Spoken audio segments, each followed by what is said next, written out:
Carpathian Ruthenia, an ancient land which covers a large part of the Northeast Carpathians. A mysterious and largely unknown place to many even within Europe. But more importantly, it is the land of the Rusins. These East Slavic people have lived here for many centuries. For so long they could even be called the indigenous people of the land. But what is the ancestral legacy of these people?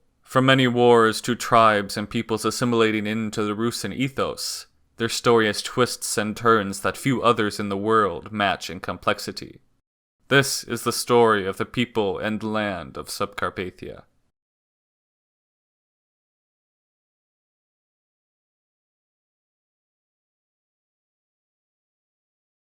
To understand the reasons for the uniqueness of Subcarpathia, we must first look at the area's geography.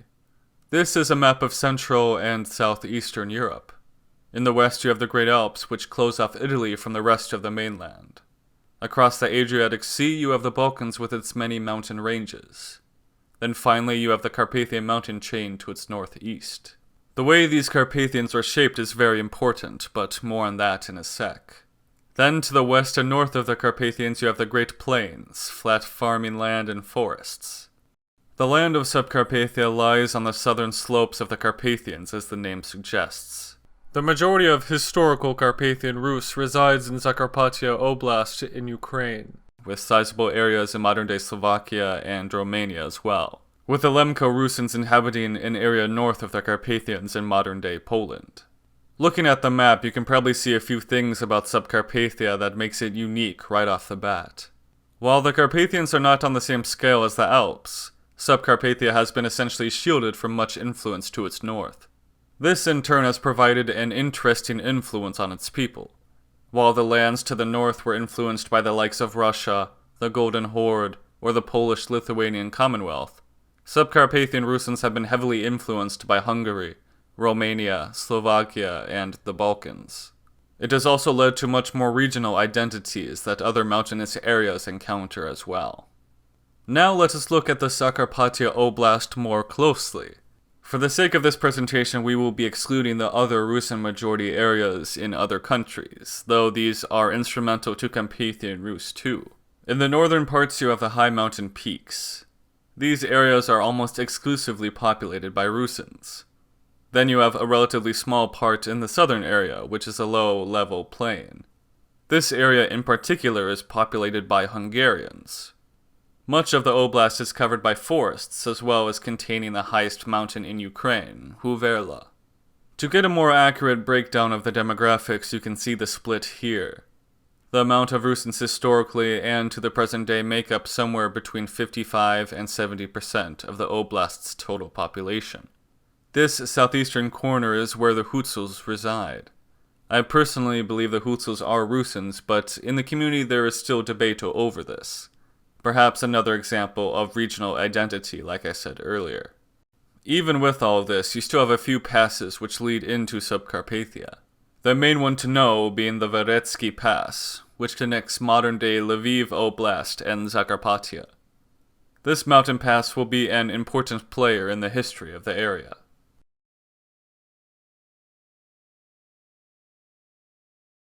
Without written records, not much can be known about this time.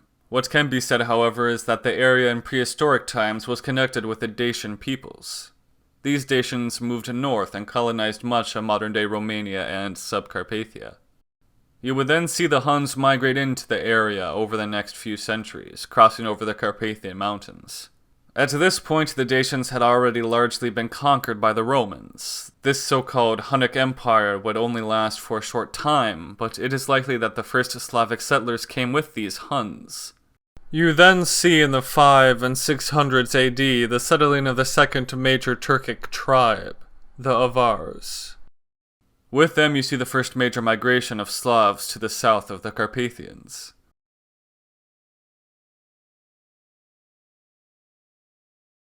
There is much that can be told about this era, but the tribe that you primarily need to know about is the White Croats.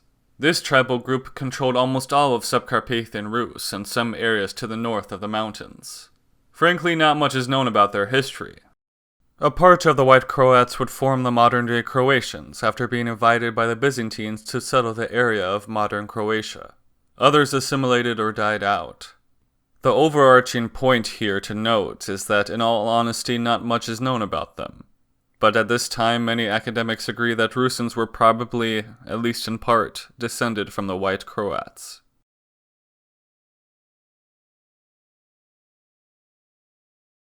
Of course, you can't have the story of Subcarpathia without the Hungarians. At the time, these Magyar tribes coming from Central Asia marched over the Carpathians into the Pannonian Basin, not unlike the Avars before them. Most likely crossing over the Veretsky Pass, as I said would be important earlier. These Hungarians, of course, mixed in with the local Slavs and took control of much of the Pannonian Basin and the southern slopes of the Carpathians. Over these next few centuries, you would see a battle take place between the Kingdom of Hungary and the Kievan Rus for Carpathian Ruthenia, as it was essentially a border land. In these next few centuries, you would also see groups of nomadic tribes, small numbers of Slavs north of the mountains, and others settling within the area, only greater increasing the population diversity. With the breakup of the Kievan Rus from, you guessed it, the Mongols, Hungary more formally took control of the region. This is, of course, somewhat of an oversimplification, as the area was still contested by the Kingdom of Wallonia on the other side of the range. This other kingdom would control parts of Subcarpathian Rus throughout the 1200s, though in the end Hungary would prevail in claiming this territory as their own.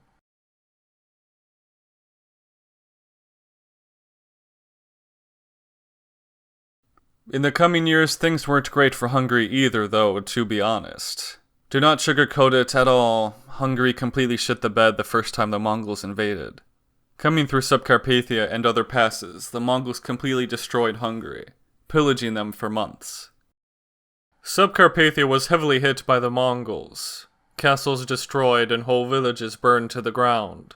After this first war, you see a substantial number of Germanic settlers who would come into the area. This in an effort to repopulate the depleted region. This wasn't exclusive to just Germans.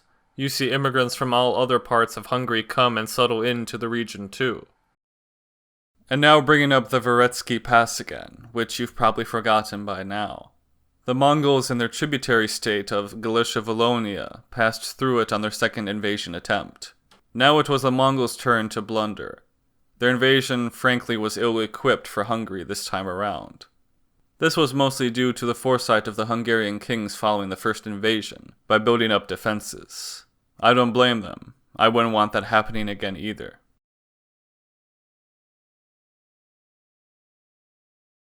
This migration is one of the most important for Rusins.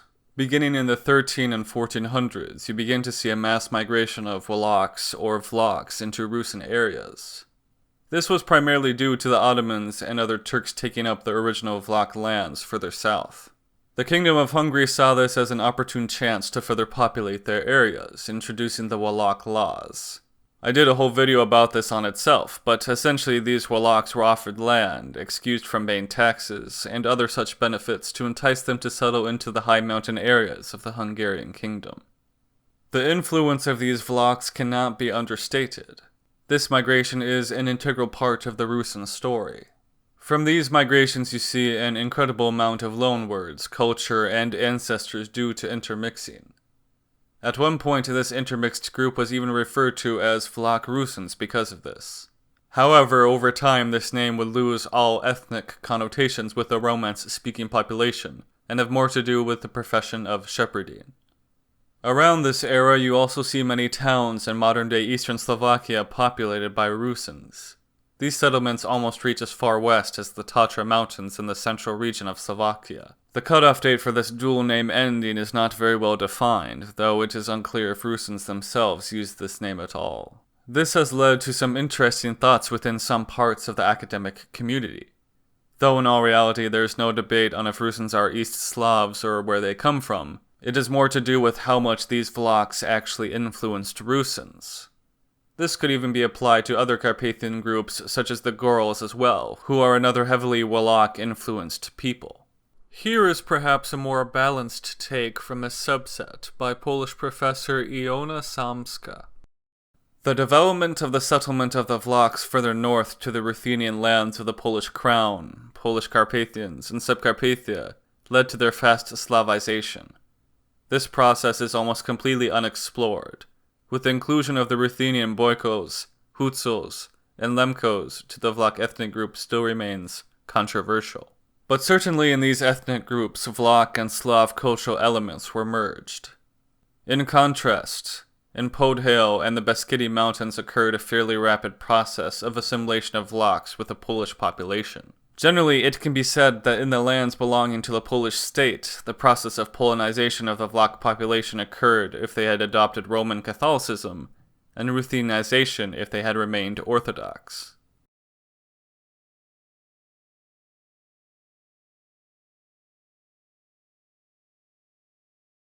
The first likely beginnings of Jewish settlement into the region were during the times of the Ottoman conquest of Lower Hungary.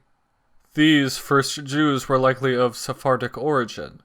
It wasn't long after this, however, that Ashkenazi Jews from further north, fleeing from rebellion and pogroms in modern-day central and western Ukraine, came to Transcarpathia in the late 1640s.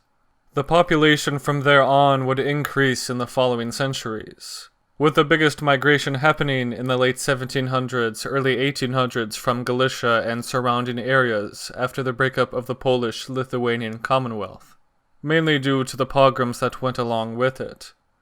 By 1941, there were roughly 162,000 Jews living in the area in total. Cities with high numbers of Jews included Irshava, Hust, and Mukachevo, the last being considered the center, so to speak, of Jewish culture and life in Transcarpathia. In April of 1944, after Nazi Germany's invasion of Hungary, forcing Hungarian government compliance, the Jews of Subcarpathia were put into ghettos. It is not long after this that most of them were killed. Between May 15th and June 7th, almost all Subcarpathian Jews were deported to Auschwitz, most facing almost immediate death. No more than 25,000 Transcarpathian Jews survived. Many after World War II fled to either Israel or Western Europe.